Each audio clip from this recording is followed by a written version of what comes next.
Good morning. நான் உங்கள் maths teacher பேசுகிறேன். All of you welcome to our maths ma'am channel. இன்றைக்கி நம்ம பார்க்க போகிறது 12th 6th chapter vector algebra பார்க்குறோம். அதில் எக்ஸசைஸ் 6.3 7th சம் பார்க்கணும். ஏ வெக்டர் கொடுத்துருக்காங்க, பி வெக்டர் கொடுத்துருக்காங்க, சி வெக்டர் கொடுத்துருக்காங்க, and A vector cross B vector cross C vector equal to L A vector plus M B vector plus N C வெக்டர்னு கொடுத்துட்டாங்க. Find the value of LMN உடைய value கண்டுபிடிக்கணும். பாருங்கள், கொடுத்த ஏ வெக்டர் பார்த்து எழுதிக்கிறேன். A vector equal to I cap plus 2j cap plus 3k cap, B vector equal to 2i cap minus j cap plus k gap, C vector equal to 3i cap plus 2j cap plus k gap.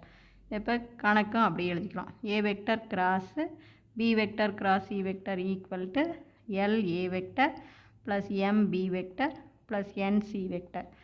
இந்த side left side formula எழுதலாம். மொதல் A vector போய் C vector dot product பண்ணும் into B vector போடணும். அப்போ A vector dot C vector into B vector minus அடுத்து A vector போய் பியை பெருக்கும்.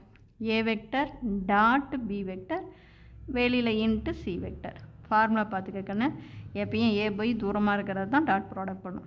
ஏ vector dot C vector into B vector minus அடுத்து ஏ வெக்டர் போய் பி வெக்டர் டாட் ப்ராடக்ட் பண்ணும். A vector dot B vector into C vector equal to LA vector plus MB vector plus NC vector.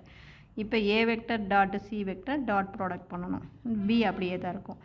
அப்போ ஏ வெக்டரும் ஏசியில் கை வச்சுக்கோங்க. Dot product அப்படின்னா கோஎஃபிஷியண்ட்டை சரியாக பெருக்கணும். இங்கே ஐஐயை தான் பெருக்கணும், ஜேஜே தான் பெருக்கணும், கேகே தான் பெருக்கணும். மாற்றி பெருக்கணும் 0 ஆயிரும். இங்கே 1 இருக்கா, இங்கே 3. அப்போ 1 3 is 3, ஐ டாட் ஐ 1. புரியுதா சாமி? அப்போ 3 × 1 வந்து 3 தான். அதே மாதிரி plus into plus plus 2 2s are 4, J dot J வந்து 1. அப்போ இது 4 × 1 4 தான். புரியுதாக்கன்னு கோஎஃபிஷியண்ட்டை மட்டும் பெருக்க போதும். டாட் ப்ராடக்ட்னா ஐயோடைய கோஎஃபிஷியன்ட் இன்ட்டு ஐயோடைய கோஎஃபிஷியன்ட் ப்ளஸ் ஜேவோடைய கோஎஃபிஷியன்ட் ஜேவோடைய கோஎஃபிஷியன்ட் ப்ளஸ் கேவோடைய கோஎஃபிஷியன்ட் கேவோடைய அதே மாதிரி தான் 1 3 is 3 into B vector minus அடுத்து ஏ வெக்டர் டாட்னா ஏபியில் கை வச்சுக்கிங்க. இதே மாதிரி கோஎஃபிஷியன்ட் சரியாக பெருக்கிறீங்க. இங்கே 1 இருக்குது, இங்கே 1 2 is 2. அடுத்து plus into minus minus 1 2 is 2. அடுத்து plus 1 3 is 3 into C vector. இந்த ரைட் சைடு அப்படியே LA vector plus MB vector plus NC vector. புரிஞ்சுதா சங்கம்? இப்போ இதை சுருக்கினீங்கன்னா இதை கூட்டினீங்கன்னா 10 பி வெக்டர் மைனஸ் இங்கே 2 2 கேன்சல் ஆயிரும் 3 சி வெக்டர் ஈக்குவல் டு இது அப்படியே LA vector plus MB vector plus NC vector. இப்போ கம்பேர் பண்ணுங்கள் லெஃப்ட் சைடையும் ரைட் சைடையும். இங்கே பாருங்கள், கோஎஃபிஷியண்ட்டை கம்பேர் பண்ணுங்கள். இங்கே ஏ வெக்டருடைய கோஎஃபிஷியன்ட் L, இங்கே ஏ வெக்டரே இல்லை, அதனால் L வந்து 0. அடுத்தது பி வெக்டர் பாருங்கள். இங்கே பி வெக்டருடைய கோஎஃபிஷியன்ட் M, இங்கே 10. அப்போ M ஈக்குவல் டு 10. அடுத்து சி வெக்டர் பாருங்கள். இங்கே சி வெக்டருடைய கோஎஃபிஷியன்ட் N, இங்கே சி வெக்டருடைய கோஎஃபிஷியன்ட் -3.